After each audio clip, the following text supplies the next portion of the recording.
Whoa, it's Wulzy. Welcome back to the Wulzy Wednesday, the day of the week where I give you a full project. This time, I'm going with only circle objects. Gonna make a few rules here. These count anything that resembles a circle. I'm gonna use this loop made by Zoberax. There was a part of my generic level in one of the other Wulzy Wednesdays where I used a massive circle background, and that kind of eliminates one of my ideas. I don't want to just repeat old things. We're going into just completely fresh. Let's mix it up and start this level with flip gravity. We can go with 2 times speed, and I'm also going to place down a little option trigger, which you can find in the trigger tab, and I'm going to just turn off the ground here. Fall, and we'll just land in this portal. We can start this on a 1.5 times zoom. That's just going to very quickly go back to normal over 1 second. Like, boom. Yeah. Okay, here's my predicted rating for this level. 3 stars. I'm gonna put slopes up straight away because I feel like it'll be really fun trying to use slopes with only circle decoration. Like, how would that even work? By the way, yes, I'm allowed to use gameplay objects as long as they're invisible. Let's place a gravity trigger. I want to experiment with some triggers that I barely ever use. We can make this touch triggered and make the gravity less for this pad, and then basically just make the player forcibly touch that trigger, just so I can time it right before we hit the pad. That's why I made it touch triggered. That's so cool. Oh my gosh. Let's do a quick zoom. That's gonna go in like 1.2, easing out, and we can just make it go back to normal in 1 second, similar to how we did the intro. But we should probably rotate it a little bit as well, like -3 degrees, and just set that up back to normal as well, with similar timing here, just so we get a gravity boost. I think it would be super cool to use something like this. I love that. Let's make this zoom in a little bit longer, like a 1.5, just to make it feel a little bit more smooth here. Yes, I love that. We could just reset the gravity here. Okay, I've made a discovery. Exponential out is super good for smooth camera movements. Look at this thing. I feel like I don't use swing copter enough as a game mode. Let's do it. We could just do a jumping transition here. I think that should be nice. Yeah, we can have a nice little tunnel with slopes that's gonna set me up right away onto a platform with a yellow pad. Straight away, we're going for smooth vibes, nice camera movements, just subtle details, because I feel like my layouts sometimes get a little bit confusing. For a 3-star, it's very important to make sure everything is very visible. I think as soon as we hit this slope, we can place a gravity trigger that's just going to slightly slow down the swing copter. Let's place our first circle object just as a click indicator to remind myself, I don't want this ground here. I'm going to select this swing copter portal and just check free mode. And then as you can see, the camera just follows me right here. This camera movement's quite stiff though. You see how it kind of gets a little bit janky in the slope section? If we increase the easing to something like 20 and increase the padding, we should have a smoother ride going through this section. Yeah, it feels a lot better. As long as we don't have sections where we don't fly really far off, we're never going to go off screen here. Having this setting on in the editor where I can see my clicks is just so useful. It's on the pause menu in the extra options, second page, you can show clicks. To summarize so far, we have a nice flowy cube to start the level with some good camera controls, gravity usage, and a swing copter with no gameplay borders, which is going to attach itself decoratively to the previous part in one big swoop. So everything's going to be connected here. Let's start making our first background here. We're going to warp up this giant circle, which hopefully doesn't look too crusty in game. I'm going to give that a group number 8. First off, we're going to lock this to the camera just by clicking these 2 buttons on the X and Y and setting a duration, which can be like 20 seconds. So it stays here on the screen. It's a little bit too high up, so we can move it a bit down and just figure out the positioning a bit. This is a solid position. It's going to zoom in and out with the camera, but it looks pretty good in the center. I might make it a tiny bit smaller. 9 is going to be on a scaling loop, where it first divides by 5 on the X. This could be ease in out, and it could be 1 second. So it's going to go super skinny like that. Then a little bit into its duration, we can divide by 5 on the Y and leave the X as number 1. So it goes vertical, and then it goes into a circle. We're going to copy these triggers just like this, then go into each one and just uncheck the divide buttons on each one. So now we're going to have a circle that goes vertical and small, and then horizontal, then big into a circle. If I want to make the entire process a bit faster, I'm going to select the first trigger and set it to be the group parent, then grab everything and just warp down like this. So the timings are now so much smaller between each trigger, meaning that if I decrease the duration, everything's going to be bundled a bit better, and we're going to have a super cool morphing effect once we loop these. And there we go. Now we have a circle that is going around like this. Here's the great thing. We can easily repeat this just by copy pasting, giving a new group to another circle, then taking these scale triggers, changing them to group 14, removing their previous loop groups from them, and increasing the distance between each trigger and the duration on them, creating a new loop for those. So now we have 2 circles which are going out of sync, and it's going to create this super cool warping sphere effect when each layer is moving at a different speed. It's never going to sync up. It's going to be pretty easy to use. Let's just say I set them to a new color channel with copy color background and blending. They're going to be tuned a little bit better to the level's color here. Let's just keep copy pasting, removing the unique groups and adding new ones. We can just make brand new loops super easily just by scaling up the previous ones, going up in duration, changing the target, and then changing the groups on them and making new ones. We have a triple loop now. Oh my gosh, this is fire. Just created 2 extra layers so that we have 5 to the entire circle. Then we can just take these circles, copy paste them, and make them a little bit wider like this, giving them a new group 34, going on a different editor layer so I can differentiate between the old and the new. And then we can just make a vertical version as well, like this, which can go on editor layer number 4 with another new group. These 2 new groups that are on 34 and 35 can have lower opacity, starting off with 34, which is going to be half opacity. And just like that, we now have a pretty cool looking background with just 15 objects that has multiple layers to it, each with different colors. This just looks so cool to me. I don't know. We can even set up rotations, starting off with our first group number 9, which we can say for 10 seconds rotates 4 times around in a circle. We can change the value for each layer. I believe the next one was 14. We can go 5. Just increase for every single one, just by 1. The groups are kind of random, unfortunately, because of how I did the looping and stuff. Now, obviously, these objects are scaling on their X and Y, so rotating them is going to be quite strange, but this looks super cool. It's just way too fast. We can easily change that. I feel for this part, we can make it a lot more of a slow burn with these triggers set to something like 20 in their move time. And then we can have an ease in easing. So these are going to slowly and subtly start rotating on their own. And it starts right as we hit that gravity pad. That's super sick. And it just gets more and more intense as we go through the swing copter, which is some pretty cool progression. I really like this personally. As for a transition into the cube, we can just scale these out on their own one by one, starting with number 9. We can make it divide by 1,000 on an ease in out 1 second. Just copy pasting and changing the target for each layer. That's going to be done with a 2-block gap between each. I mean, hopefully this fits in with the rotation one by one. I think this is going to be pretty cool, just seeing each layer scale out by itself as we go through here. That actually looks super sick. I just have to toggle them off, because for just a second, they were visible very slightly. I chose to do an alpha instead of a toggle. Also, if you look at the duration lines, I matched them up perfectly with a 0.07 fade time. I was going to try and do a scaling effect to start, but it definitely breaks the sequence of everything and makes this thing just ginormous. So I'm going to fade each layer on individually at the very start of the level with like a 0.11, and these can be offset to 0 at the very beginning. It's not great, dude. It just needs longer. We can go with a 0.25. Save and play. Hopefully this works, just to fade them on. Nice. That's good enough, dude. Because they're scaling at the very start, it looks like they're scaling onto the screen anyway. But let's test this transition out, because I haven't seen the way that they fade out in normal mode yet. This thing looks so cool. Let's test it out. Boom! That's so slick. Oh my gosh. Okay, we have to change the colors here. Ooh, look at the way the background changes now. That's actually so sick, but it needs to be brighter. I can just go into the HSV tab and do it for the specific blocks themselves. I'm just gonna make a bit of a template first. I'm actually gonna start with the slope here. I'm gonna half space this little oval shape. Or do we make it true to the actual circle concept? I think we should, yeah. And we're gonna rotate 145 degrees. Except that looks huge. This looks interesting. We're gonna apply that same brightness change to it. Okay, I like the look of this. If we just link it together, copy paste and warp down towards its corner, go into the hue shift and just make it a little bit more green with more saturation and brightness. That gives us another layer on the inside. We can make that even closer to green. Triple layered slope design. I think this is really neat. Okay, now I'm just gonna figure out how to make the base of a slope with as little objects as possible using only circles. If I just go to the layer below and I make this a new color channel that's gonna copy the color of the background and go into the HSV tab and just decrease the brightness ever so slightly. Then all we have to do is fill in this layer, which should just be pretty simple. Yes! No! There are a few corners that we haven't covered. Oh my gosh. Ooh, it looks good in 2x scale too. For a block design, I'm thinking if I take this side and make it a bit thicker on the other side and then make it a little bit thinner in the middle, we should, with a circle that kind of connects them like this with a pasted in color, get a pretty cool base design. If I just take this on max brightness, put it on the edges like so, with hue changes on some of the sides like -30, -60 for the right, and then -90 for the bottom side. I think with these edges, we can give them a group that I could just place on a touch triggered area scale at the start of the level to prevent any bugs.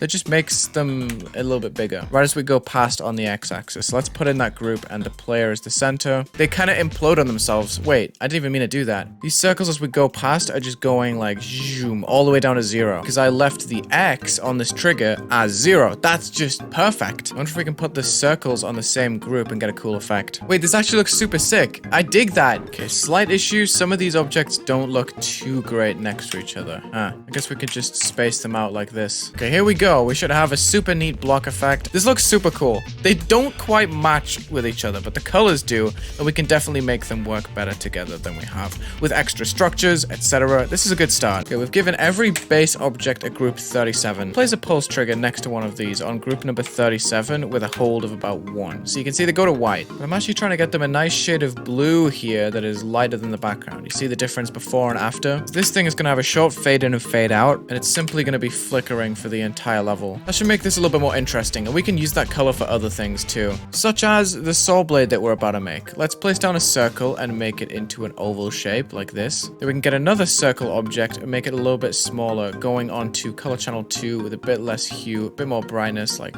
this. If we set this to group number 40, then copy paste, make a slightly smaller and skinnier version on the inside, change the hue on it a little bit, maybe just to -35 instead. Giving that layer group 41, we can make 2 rotation triggers. Let's start with 40. We can say this is going to rotate like 5 times in 20 seconds, right at the very start of the level, and 41 can go about 3, or maybe -3. So you'll see that this saw blade that we go past has 2 rotating layers that overlap like that. It doesn't necessarily look like a saw blade, so I'm probably just going to make a couple of extra thicker layers around the outside here. Hopefully that's going to look pretty neat. It's decent. Hold on. This smaller layer should be wider, I think. We're going to be careful on long-bladed saw blades. Let me just rotate this around. Yeah, we're clear of the gameplay line, just because it would be pretty misleading as to where the hitbox actually is. Before I forget, let's actually put in, you know, the hitbox. Because like, even if I place the saw blade here, so let's play through this now. These saw blades look super sick. They don't differentiate themselves much from the blocks. I'm gonna have to do a bit more to connect the blocks to the ground, for example. So I'm gonna work on just making some extra pillars and stuff.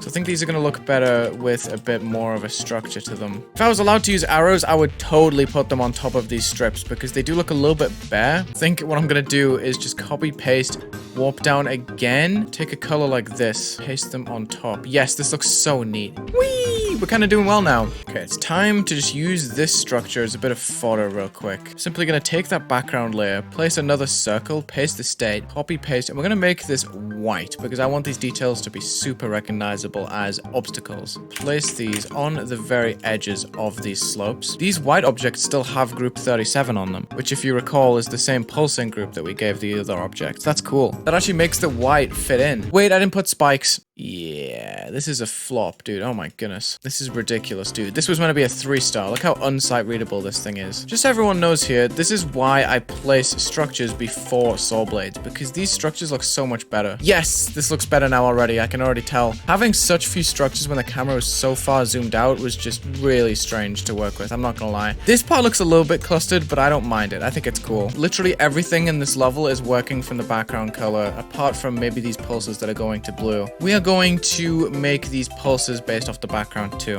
We're going to take the color that's in these pulses and put them on a new color channel. We'll just say number 11, just because it's nice to have it off the page and have these ones reserved for more useful colors. Make these pulse triggers copy 11 instead of using that color. Then when I start making background changes, like the beginning, which is going to go wow into a brighter color here. That's a good start. We can make color channel 4 copy this exact thing. All of the pulses on the blocks also go brighter. My favorite thing to do with pulses is just move one of them a block earlier and increase the fade time by an extra 0.1. But yeah, let's just start making pulses for the beats. This one could be a 0.2. This one can be a 0.1. They're both going to be at a 0.5 fade out, by the way. We just scroll over the level here. That is a good looking pulse, dude. I like that. It's so brief. The song kind of goes bap, bap, bap, bap. So if we just copy paste this multiple times, that's not bad. Okay, let's look at the peak of this color. Where do we want this hue shift to go? This is an ugly area. This is an ugly area. Guess we just make it go closer to blue. Wait, for the last pulses here, we should definitely increase the fade out time from a 0.5 just to make it kind of sting a little bit and last. We don't want these colors to go stale at all. I like that. That's much better. Then during this swing, I'm going to put a shader that's going to go everything below the player. And we could do a hue change real quick. Plus 70 might be nice if we can do a big fade time here. Just to start going more towards purple. That's good. I like it. And we can just fade right back off to 0. Let's check out these brand new colors. The level's feeling a lot more punchy. It's matching the drum beats better. It still feels smooth, even though the level is flickering a lot, which is super nice. You may have noticed that I went and changed the area scale on these blocks so that they would not go all the way down to 0. But I've decided that I just don't like them. I'm going to go through and replace all of these base blocks. I'm just going to take the bases from the other structures and just place a new one down with a thick edge. It's just going to stick out around the outsides. Then we could just make a smaller version for this block up here. Take this edge, for example, and just copy paste in half space down. So we get this wavy little design here that maybe I could just move left and right like this. I think it actually does. I think this looks better. I think the other version just looked copy pasted and static. Let's continue. We're gonna go for a mini part this time. The song drastically changes here, as you can hear. It kind of goes a bit more floaty. So I want to just put synced portals. Yeah, this is going to be so cool if I can get the camera right. Do we static each portal individually? I feel like we do. Giving every single portal a group here, starting with 1, and we should be ending on 5 because there are only 5 portals up here. That would make sense, wouldn't it? Let's just launch with a static camera on exponential out, as we've learned is very smooth. We go 0.75, 1, and we can copy paste over to here, go 2. We don't have to worry about the actual height of these camera triggers. They just need to be put on the x-axis at the right time. You can see on the effect line, these triggers just go straight up and down. Let's just see if this is ugly or not.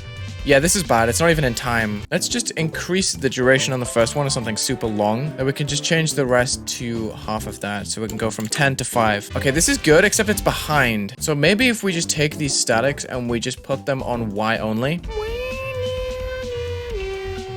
It's not bad. We can just exit static on the last one. Static camera on portals does not work. Instead of putting a group on the portal, I have put a hidden object underneath which has the group instead. And we're keeping our beautiful exponential out easings. Then we do one more big gravity jump. And I'll probably try and stop using this concept after this because it is a little bit overplayed at this point. Do want to have some actual gameplay other than just floating cube. This is the second cube section of the level. But I think a green orb transition will be super satisfying to get the momentum shift from that. I think that's going to be super cool and flowy. We can go into a ship with a slight rotation here, just like this. We should just crush the player down onto this spot and put the gravity back to normal just to regulate it. Do we want the ship section to also be free mode? I think we do. And we're just going to keep the same easing settings as we had earlier. There we go. We can just ignore that line. This is going to feel much better. Yeah. We could just put temporary saw blades here. I don't think we're going to make this the actual structuring because it's kind of a waste of open space. It's always best to put blocks in first, but yeah. Then let's just go zoom out to a 0.8. We can do an ease out in 1.5 seconds just until we get to this portal. Maybe a 2 second. Just looking at this duration line where it matches up. I never use spider gameplay in my levels for some reason. Do we want this on free mode too? I feel like this is a death sentence because, I mean, just watch what happens. We can put our zoom back to normal, by the way, just with a 3-second timing. Something that's never going to be noticeable here. Just to go into the spider and just start afresh. Let's give it a spin in normal mode. It's a little janky, but I think it's going to look nice with some cool decoration that syncs up well. And then we have this flowy ship section. Hopefully everything is on screen. Working with our borders is going to be a challenge, but I am definitely open to it because it's something that I've never done before in GD, and it's just exciting to me. I have learned from a video collab that you will see soon about the UI trigger. This is a thing that exists. If I put the next free group in 42 and then add a little target for the center, for example, this would be the center point, right? Group 43, and then there could be a couple of objects to the side which can have group number 42, which is the other target. If I press play, boom, it's centered on the screen, and it doesn't actually move with the camera, which is pretty interesting. It just stays in that one static position. It would be smart to set a camera guide to that center group. Then I can move these dots down to the bottom, and I can spread them out to meet the sides of the screen. Boom, now we have circles at the bottom, which is really cool. Now that we know how that works, let's set up the first circle. Straight away, I'm going to put a black layer at the bottom and then copy paste, move up into the left with a new layer on with some kind of colored layer on top. Let's just increase the hue and the brightness of this object. I'm trying to see what hue is going to work here. I think the green looks nice. Gonna put these layers a little bit closer together like this. That's group 42, but it's gonna have another group 44. Then it has to go up 1, 2, 3, 4, 5, 6, 7, 8, 9, 10 layers, which means that we're gonna copy paste until we get to group number 55, light work. Then we're gonna set up move triggers. So we're gonna start with 44. 44 actually moves nothing. Let's go up to 45. This is gonna move up 10, which copy paste and increase the number by 10 every single time. It's actually best shown in game here. We're gonna copy paste, move to the right, and build helper, which will automatically assign things to new groups all the way across in a row like this. We've covered the screen in circles. We're gonna take this giant grid and we're gonna just copy paste, move a little bit to the right, and then add a movement that goes down oppositely. We just add a minus in front of all of these movements by row. I'm gonna copy these triggers and just move them to a part that's gonna get played. So at some point, these circles are just gonna shoot up like this. Ooh. Could definitely go faster by warping it down like this. So I think roughly on each static trigger, which is where we put the note of the song. Wait, that's 400 triggers? Oh my god. It's okay. I think, by the way, we're going to select all of these triggers and just increase their move times consistently to like a 1. Hopefully that's going to make things a lot smoother. They barely move. Let's make this like a 0.3. Oh, that's much nicer. The UI is always on top? That's weird. Where do we need to go? Why is the bottom layer? Okay, the black has to go. Color filter, 9. This layer has to be gone. Let's just do a 0.05, 0.5. Very simple pulse. And we could just copy, paste, move up and to the right for every layer. Well, they don't nearly change enough. Fine, let's just make a loop for color channel number 20, which is going to change it back and forth between different shades of green. Light green, lime green, blue, cyan, and then just loop these while slapping color channel number 20 inside this section for these circles to copy. And now they're just going to pulse all different kinds of colors here. In 0.2 seconds, it's going to divide by 3 in the X and Y, and then continue on to the next row, so on and so forth, similar to the pulse triggers. And then we can copy paste, move to the right, and multiply by 3 with a slightly longer duration. Oh, this is extremely slow. Holy crap. This is why I had taken these triggers before and rotated them so much. Okay, now they're a bit more fun to have at the bottom of the screen. Yay! There's a cool waving effect. Finally. That took so long to set up. Okay, life hack. You can put a shader on the UI layer, and I'm going to do something like a pixelate effect, which is just going to have a little bit on the Y and a very strong X, which is going to make this look a lot more like an equalizer, which is kind of what I had in mind. The circles weren't really doing it. I wonder if changing the order in which these scale triggers divide and multiply would help. Oops. There is this pesky little spawn trigger up there that I accidentally selected. Creates a cool looking wave. What do I do? It might have potential. Maybe the numbers just have to be much bigger, but I don't want the level to lag. It's going to lag. I'm just going to accept that it's going to lag. It's not going to get rated. Oh, that looks sick though. Hold on. Cooking. Things went south pretty quickly. As soon as I started adding layers and distorting them with different shaders. I moved everything away from the UI layer, by the way, because it was going above the player. So I instead locked them to the camera X and Y with move triggers. Okay, so things went downhill. I started adding more layers and a pixelate shader. It just doesn't look good. The layer behind has got to go. I'm also going to change the pixel layer as well to put wider layers on the X and Y. Pixelating this 50 times on the X makes a super cool wave here. I like that a lot. I'm going to check out a radial blur too. We can loop this between a 5, a -5, and then a -20, I think, is it? Yeah, that's right. So it kind of goes more intense at times. I kind of like this. It's subtle, but it's cool. Then I'm going to change this goofy background spawn that I did. We're doing 0.1, 0.2 pulses, just to different shades of blue and green here. We just have to make a transition in and out for 42, which can just be done by scaling down these objects and scaling them up at good times. Like 42 can ease in out 1 second 100 times here. Nice. And then 100 divide for 2 seconds, I'm guessing, starting from right here. So it's not totally doomed. Like, I have ideas here. There we go. This is more the vibe I was going for. Just very saturated, very colorful, very flashy here with the radial blur changes. I like this pixel effect. It could be better, I think, but I think I'm done testing this because this effect has taken me way too long. It's devolved very much from my initial vision here. I think what we have to do is make an oval structure using like a light blue or something, just something that can stay consistent during the part. Let's just go with this. Unless we copy paste, warp down, and set a background colored layer on B2. Yes, you see how now there is a bit of a buffer between this outline and the background? We can easily copy paste this with different groups groups like 280, 281, and make a layered structure made out of ovals. I know we're using this decoration piece again, but I just like how glowy it looks without actually using any glow. How many layers do we want? That's 8. I think that's enough. We should just be able to copy paste and then warp inwards for every structure that we have in the level. Now we have to make another loop. This part's gonna lag so much, dude. I don't even care at this point. I just want it done. He's gonna move up 5 at a time. Ease and out movement. Starting with 280, then going 281 and increasing by 5. So then 282, we'll go 15. Simple as this. Then we have the boring part, which is copy pasting and then just adding a minus in front of everything. We're gonna start this whole thing quite early on and just loop it from here. I just press build helper, loop. See what it looks like in game. This looks decent. Just practice making a spiky object. But these layers down here, 327 to 330, by the end of it, are going to be different opacities that just slowly fade them out. Just because I don't want to spam the screen with these objects. You can put little alpha triggers up here, starting with 327 that goes to 0.8, 0.6 for the next, 0.4 for the one after that, and then 330 can have 0.2. So now these objects are just going to fade out. This is super neat. Can I just copy this layer and then just make it really skinny? I just move it down and away from the center here. And then can I put another layer on the inside that's just a little bit smaller? That looks like a spike, I think. I don't know. A layer on the inside should surely help this, I think. Let's put an actual spike in it.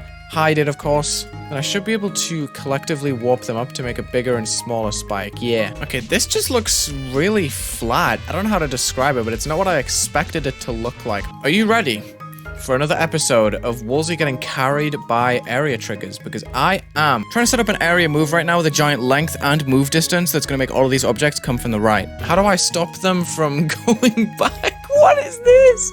What is this? Okay, checking the relative box definitely helps with this. This feels a lot more flowy, I'll say. We could place a touch-triggered area scale, which is going to make them go from being extreme... Not that wide. Oh my... Extremely wide. Maybe with a little bit of variance here and there. Okay, so the... Oh, dude, the color loop's broken at the beginning. Are you serious, dude? Whatever. We're just going to see what this part looks like with the scaling. This is better. Yeah, this definitely feels less static, dude. Oh my gosh. I was actually freaking out. For my next playtest, I think I want them to be more varied in their sizes. So let's just put a plus 20 and plus 20. Okay, yeah, that variance doesn't even work anyway. Wait, it does. Does it? I don't know. Yeah, it's too unsight readable. Wulzy valuing sight readability? Oh my gosh. Let's quickly just make a classic Wulzy arrow. Just for the beginning. We're gonna half space some circles across into an arrow shape. And we can just make these a little bit more consistent on the other side. Boom, nice little arrow. And we can have another layer on top, which has less hue. More brightness as well. Yeah! Aha! We're gonna put an arrow right on the point where we should click in the swing copter. Isn't that pretty neat, huh? Oh, let's do slopes. It's gonna be so fun to decorate. It's really not. These are also circles. How can I use these? Ooh, wait. We just create a little chain here. Ah. Just take these and I add them to that new group that I put in. 327 and then 328. Maybe we can bunch these a bit closer together to create a layered slope here. It looks cool. Okay, the arrows look pretty good. And then area fade, that same group, centered on the player, stop as we get there, go to full opacity on like 80 length or something. So you see them about 8 blocks in front of you. Yeah, okay, this is decent. I like this more because it's just more subtle. Boom, and the click indicator isn't actually that visible, which is pretty nice. Yay, okay.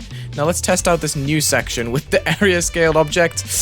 It needs a lot of deco, I think. It needs a lot of work, but I think it could be pretty good. I like these slopes. Doing a similar spider orb thing to what we did in the first cube. Currently unsure on camera controls. I think I'm just gonna get the gameplay nailed first and then figure it out after. What I'm considering doing is just placing a little cube portal with a zoom out real quick because I want to split this part between spider and ball. I think this will be a nice way to do it if we just have a quick zoom out. What? I guess this portal has to go before the pad. But we can jump transition into a ball here. This feels better with an exponential in out. So it kind of zooms out and then goes in slowly. Just simply on an exponential out, 2 seconds. So it shoots out as we hit the green orb. We're doing one more gravity switch, dude. I have to do it for this block. It just works way too well to put a low gravity jump pad. Like, look how fun this is going to be. Whee! The song also changes at this point to a higher pitch, and I just like the sound of it. I think it's gonna allow for some really cool progression. I want to increase the speed here, even though this is a 3-star.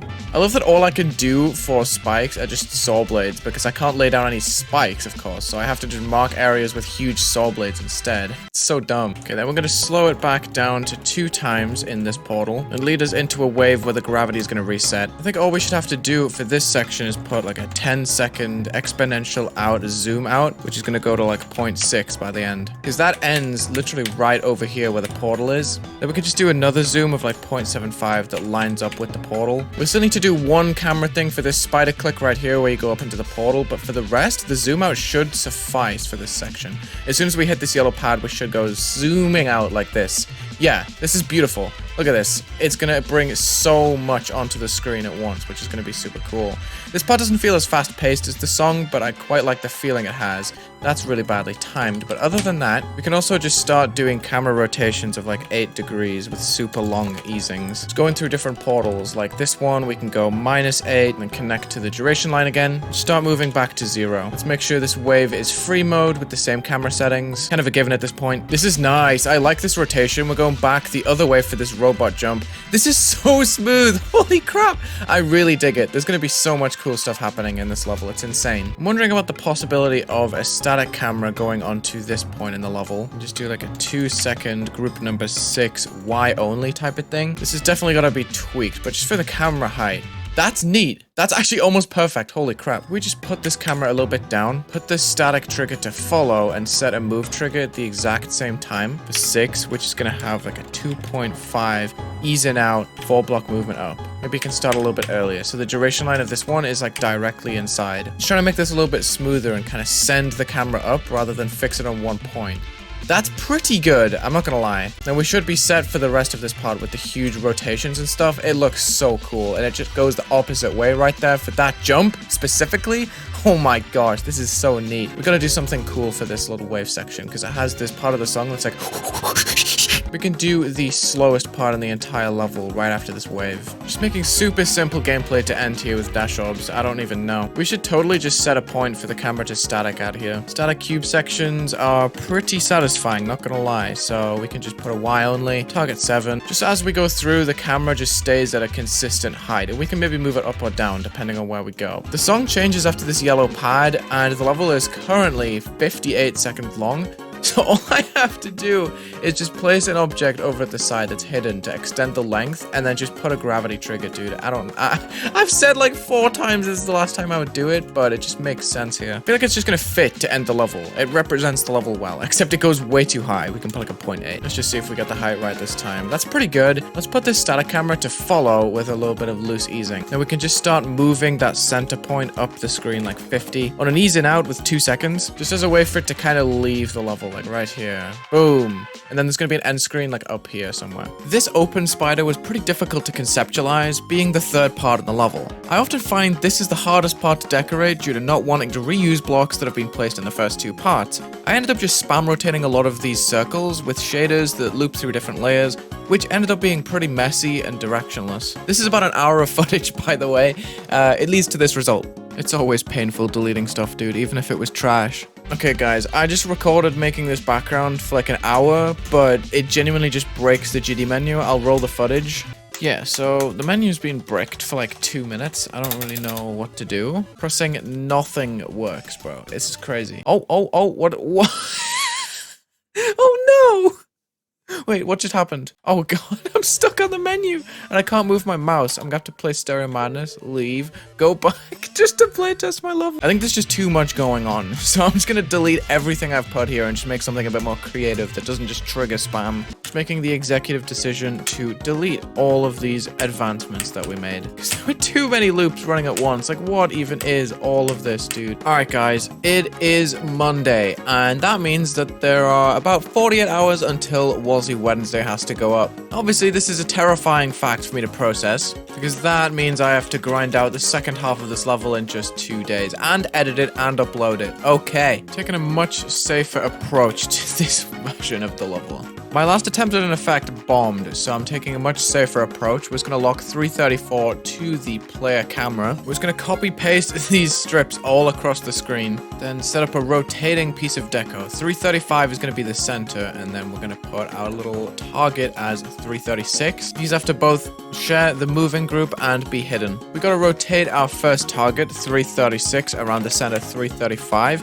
It's going to rotate about 12 times in 20 seconds. We should see that object going around. Where is it right now? It's down at the bottom. I found it. It's rotating around this piece, which I'm probably going to move further up the screen. I'm going to set up an area fade that makes these objects go visible wherever this rotating object is at. The target group are all of the circles in the background here. Similarly, we're going to put a touch-triggered area scale, which is going to scale these objects up like 3 times, plus or minus 1. Let's go with a length of 120, and we can just put the same groups in here, 333 and 336, and base it on where this object is. Okay, you can see them scaling up, but the length is not nearly enough because it doesn't even get close to the center of the screen. Let's just put this on 400 instead. Ooh, wait!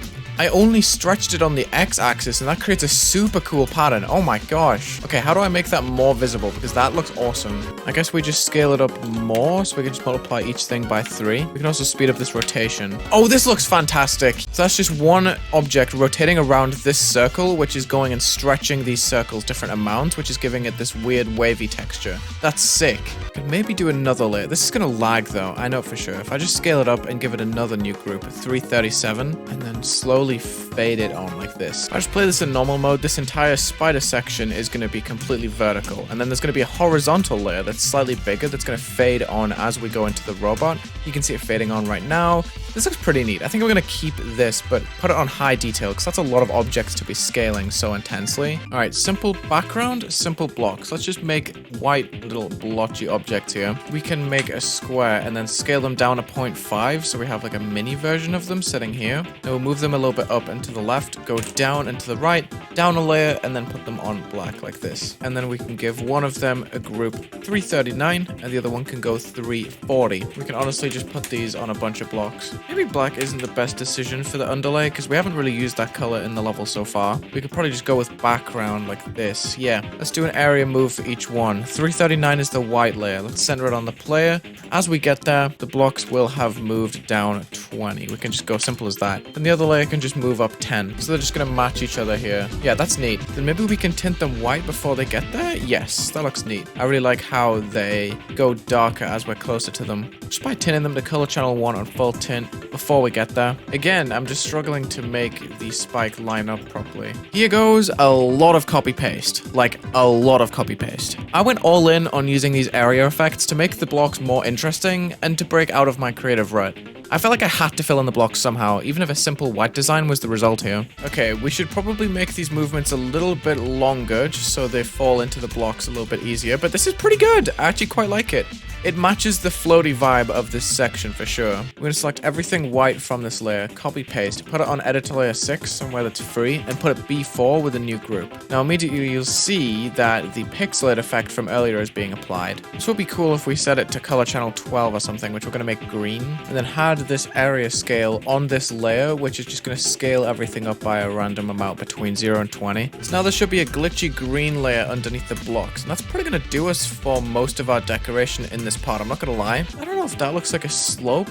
I tried. Like, this block design low-key disgusts me because every single set is 8 objects and I'm spamming them down. The object count is literally skyrocketing, dude. We just hit 20,000. And the FPS is taking a hit. So thankfully, I made these high detail. Oh no, I didn't put spikes in the blocks. No. I think this block design's finally done. I spent a good amount of time here fixing structuring and just trying to make the level more readable, with different deco that extends in front of the path and making the edges of some of the obstacles a little taller. This was very simple work, so I just sped up the whole thing here. I felt that the portals and pads were left out from the movements overall, so I created an area move that simply moves them to the left as we get there. Alright, so normally I would commentate all of that decoration, but a lot of it was just copying the values from existing assets and just placing them on new objects. You'll see there's a new area move for some of these portals and these little guideline circles that I've put in, And I've also added that to the portals in this section too. Okay, these circles are disgusting. This part is actually looking kind of decent. It's nothing special. I don't think we're gonna get the progression that I wanted. Okay, maybe this thing is a little bit goofy. That's outrageous. Here's my solution. We select all of these circles using select filter, just like this, and we add it to another group 343, which is gonna be scaled down like 5 times on the X and the Y, just to make them all smaller on their own axis without me having to put any effort in. The efficiency is very needed to bring this part together. Okay, these are still huge. What on earth? Maybe we just go down extra large. Oh, extra small. Oh, I didn't divide. Now they don't even exist. This is the exact behavior of a creator that is 40 minutes into a building video, dude. That's why I just locked it on the decoration. Okay, this is a lot better, dude. It's so laggy. I'm dropping below 60 FPS. Oh, it's so over. Dude. At least it looks good. What? 30 FPS? Are we serious? Oh no! Why are these still huge? Oh no! What if I can get away with these being saw blades? Maybe not that big, but just sitting around the edges. I'm assuming we can just add this to a group 344 and just start a couple of rotations here. Rotate 344 around its own center point. We can do like 5 times in 10 seconds. I'm pretty sure that should just suffice the entire part. Let's look at the duration line. Yeah, okay. Hopefully this is a little bit better. Yeah, we're already dropping below 60 frames. This is a tragedy, dude. Ugh, just keep building. This looks so dumb. Wait, it actually looks kind of cool. I like this. It just runs like crap. Okay, guys, we're approaching the end of this robot section. We have a grand total of 25,000 objects. You may have noticed that there's a slight bit of lag when I pause the level, but it's okay. I'm just going to show you something in the editor, dude. If I just press play right now and press pause, there is a giant buffer. It's literally like 15 to 20 seconds of just waiting, just to play. And then when I press play, this background spawns with full opacity, and most of my objects in the level are just completely invisible. Like, nothing is properly loaded here apart from the stuff at the beginning, which honestly is quite insane to handle. And then when I press play, this background is just gone. I'm gonna make the executive decision to cut off the end of this level. I know, I'm losing like 3 seconds of playtime. It's gonna become a medium, but just look, every time I pause, the editor freaks out, and I just don't want to deal with that. I mean, even look, I pressed this spider orb over here. Dude, it's actually insane just trying to leave the level. I can't even press play right now. I have to wait until the level just saves properly. I don't know if it's still saving. I don't know if the menu's still loading. I don't know what's happening here. But I am pressing play and nothing is happening. My menu loop has restarted. It's taken that long. The whole point of Wulzy Wednesday is for me to have a nice, fun project to work on. And if I'm stuck on the menu for upwards of 2 minutes per playtest, that's kind of insane. What even happened? Why is the game so laggy? 7 FPS. How am I gonna playtest this? Wow, this level does not like me. Yeah, it's over, dude. It's so over. Look at this. Dude, I don't even know how to end this video. I can't showcase what I've got. Someone else with a god PC might be able to show you this. I cannot, dude. Look at the trail of the ball. I'm lost. Yeah, look. This level is unfinished with broken structures and secret ways due to lag building it, dude. Here's the verification of 0000 by Wulzy. Now, you can't even call this a verification, because a verification for this level could literally just be sitting on the floor and letting the level play its course. But it's just a showcase of some of the things I ended up getting done. It's on low detail mode to avoid the lag. Obviously, if you watch the last part of the video, you'll understand why. This is definitely the most anticlimactic Wulzy Wednesday episode. There's no end screen, there's no structuring. It's just not a finished level in the slightest. But I hope that in full detail mode throughout the video, you got something out of it, because I think this level was looking really good. It's a shame that the glitchy green layer underneath these blocks just started lagging randomly. I felt like it was playable until about 5 minutes before the ending of the finished video, dude. This is insane. I probably won't put in this many movements and scale triggers into another level just because of how scary it is to have the game break. But man, there's I'm totally done with this. I just don't want it to crash my game or do anything bad. Thank you, Zorbrax, for the banger song. I'll definitely step it back a little bit for the next episode and choose a simpler building concept. It's not going to completely tank my computer. Thank you for watching. I implore that you watch the mid-section of the video if you skip to the end, because there are some cool concepts that just didn't make it into the video or the showcase because of low detail mode. Check the links in the description, leave a like and subscribe, and have a good day.